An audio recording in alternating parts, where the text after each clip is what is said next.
Hello everyone, today let's learn about editing the time details.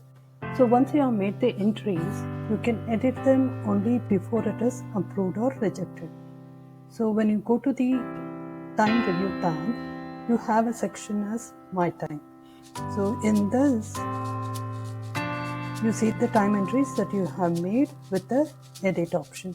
So this one pending approval time entry here, which I am going to show how to edit it. I click on the pencil icon. I see a section where we can edit it.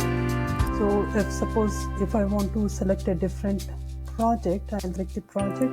I will select the task and any other details you want, and I'll edit the time.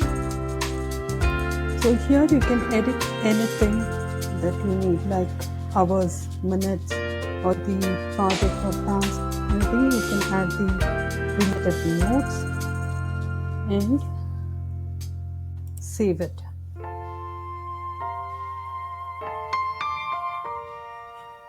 So the changes are now being saved.